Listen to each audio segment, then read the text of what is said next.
Hello. Hello, Milo. Hello. We got some exciting little tidbits of information this morning. Excellent. Yeah. Um, did you hear about it? As things are looking pretty hairy to me. What we want to do today is show you two different ways to do paws or feet, and then also some fibers. We're going to give you the armature lengths. This is not a project that we have as a tutorial. So we're going to give you the armature lengths and some dimensions, and I'm going to demonstrate the feet. You can find ear information on the donkey tutorial because they're made the same way, and other rabbit info on the basket bunny tutorial. And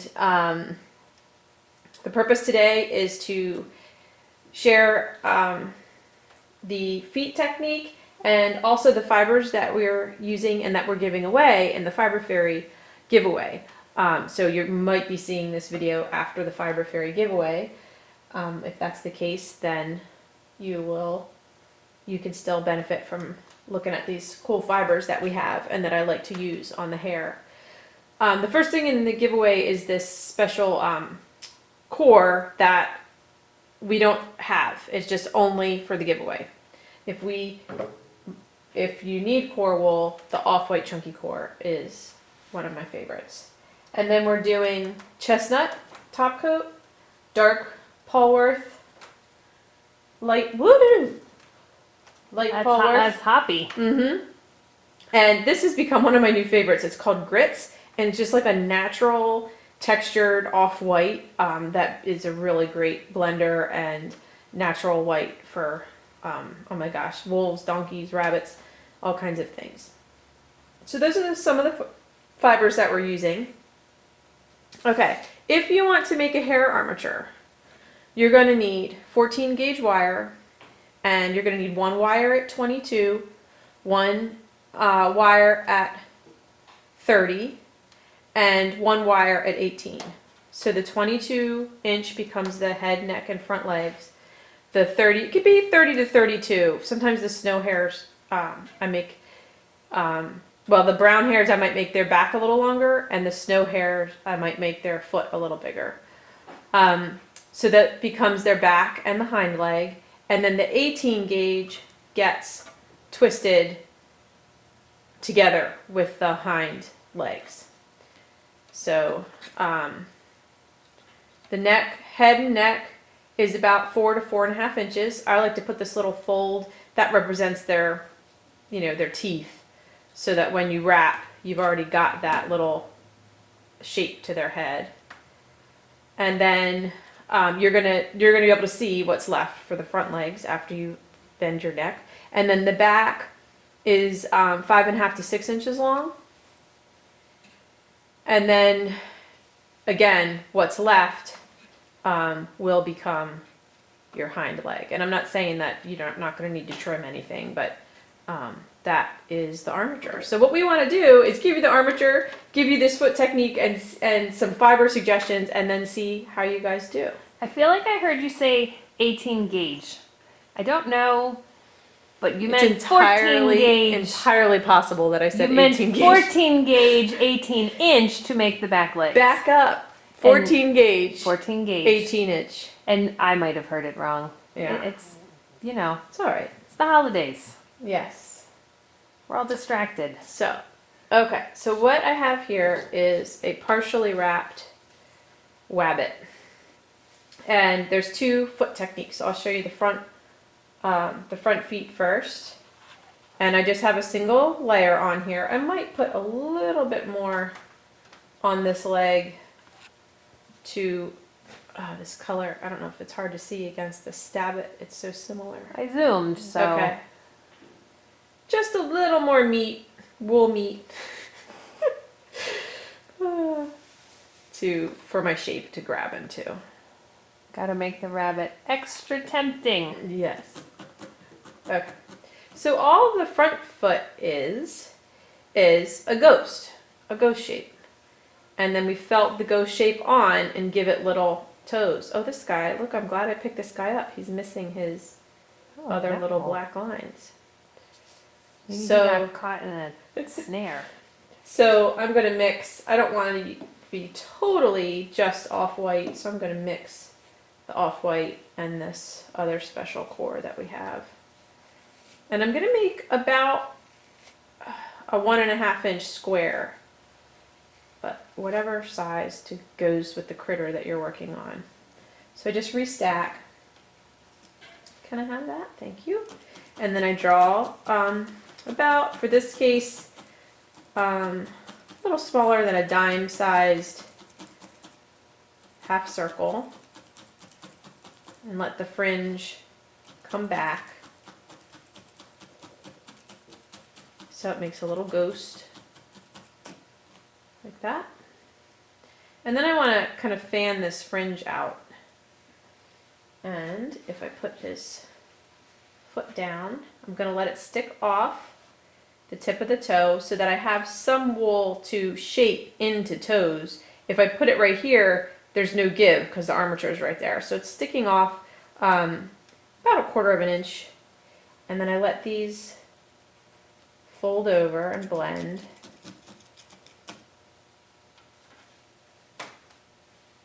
Crowded work area here. Everybody wants to see what's happening. So that it's like you're putting on a little mitten.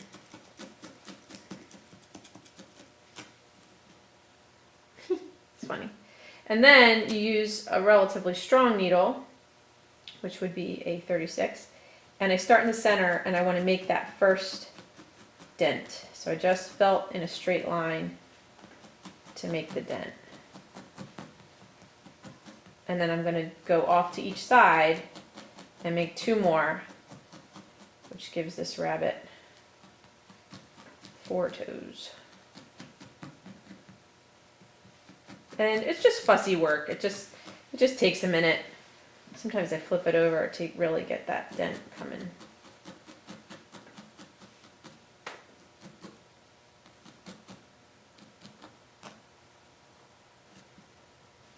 So this could really be any paw. Yeah, it could be any paw. Rabbits have a hare-like foot, or the hares do. So they're kind of long and skinny, 2 front toes, and then these toes are set back on the side a little bit. A cat has more of like a real, just even, rounded foot. Same ghost technique, just Same ghost stabbing technique, just the differently. way that you stab, exactly. And then we can put a little bit of dark. Where'd my dark go, Milo? Oh no. Oh, on the other Oh, side. here it is. Here it is. I'm using like a natural black. Sometimes black I feel like is too black. It's too strong. And this can just accentuate the dent, further define it visually and kind of 2D and 3D way.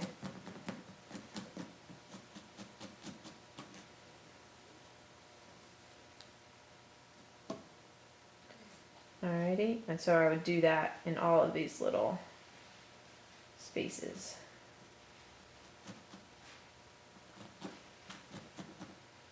It's a good way to finish out. Fox feet, if your fox is big enough. On the real small animals, I just wrap down, and because if you put this big mitt foot on, it's going to look weird if it's not in proportion. So that's going to take a little more felting. On the hind feet, since hares have such big feet, especially the snow hare, I'm going to make seeds. I'm going to make 4 seeds. I'm trying to think if we've done that in any tutorial. I that believe wasn't the lion tutorial. yeah, so this has not been shared outside of a Felting University tutorial yet. So yeah, you make these seeds and felt them on. I love his feet. Okay. Great big happy feet.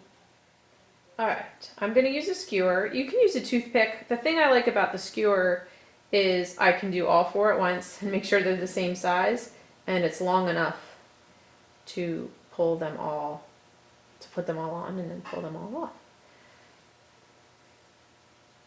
So I do a slight crisscross wrap. You're a little bit, Sorry. there you go.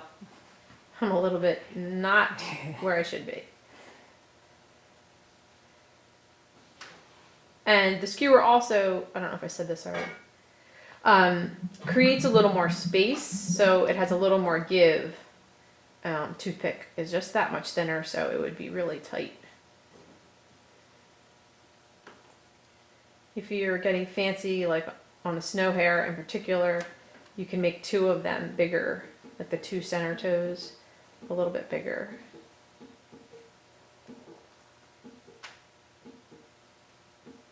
Are you gonna get fancy like that? I'm not going to get fancy like that. I'm trying to make 4 the same size. Although they're never the same, so I might look at them and decide which ones are a little bit bigger.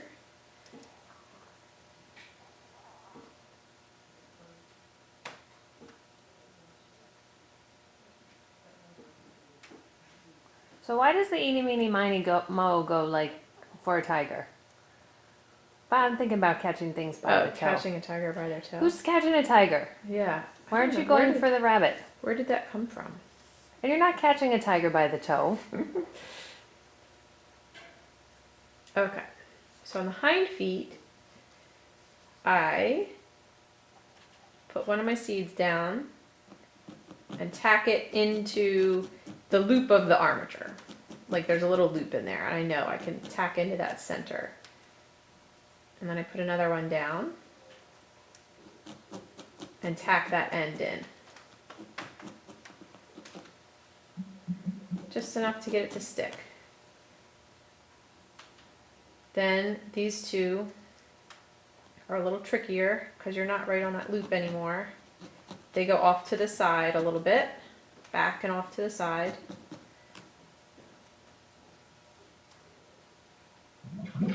So funny looking when you put these on. Yeah, it looks like a little bit of a hot mess. Strong needle's good because it'll just tack it, like target it and tack it. Okay, that's it. Yeah, it's crazy looking. So then we gotta flip it over and take each one, and I just stretch it out a little so that I can bend it, and fold it back and tack it down.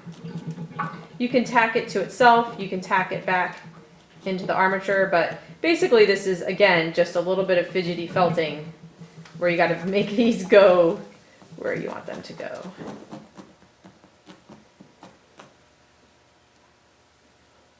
You think people could hear the drain noise? I don't know. Maybe they thought it was your stomach. Could have been. My stomach is empty. That was funny. Alright, so it looks a little too, like, splayed out. So I've got to bring everything together. I got to control where it goes. That's the name of the game with this needle felting business.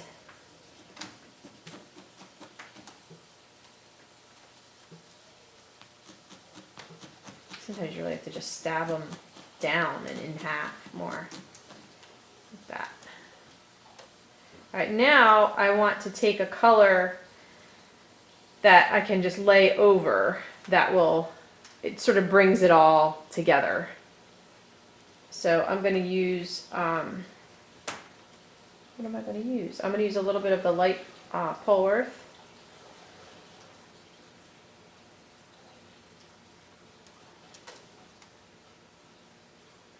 And I'm actually just going to go around the whole thing.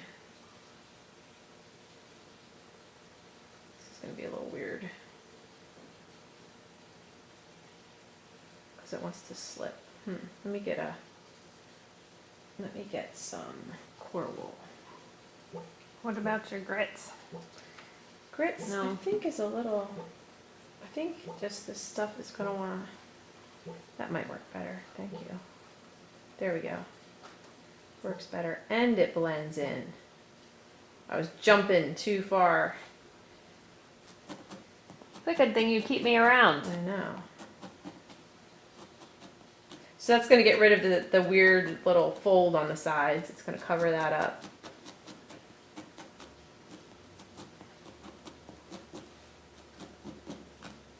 And then on the top,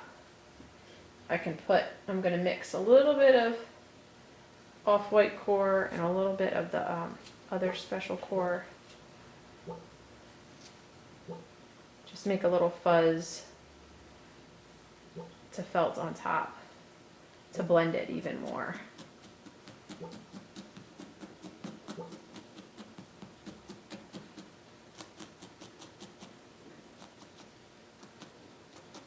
Try to push these side ones forward a little bit. I feel like they're still too.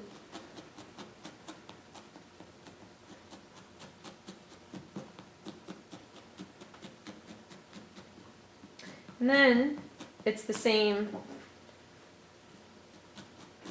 practice of put in that dark in between the toes. So you start to get a rabbit or a hare. Let me find one that's all done. So he's got nice dainty little feet. Just blending here. The one more thing about the fibers on the hair, I blended a lot of, you can use hand carders, you can just hand blend with your hands. So this has the Polworth, the chestnut, and then I may have even put in a little bit of the light Polworth towards the front, or towards the legs. Did you do that as a pelt most of the back or not? I shingled. I did it straight on using the shingle technique, which is what we do. I think the first place we taught that was the chick video. I'm trying to think if I'm sure we went over it somewhere else. I just can't think of where right now.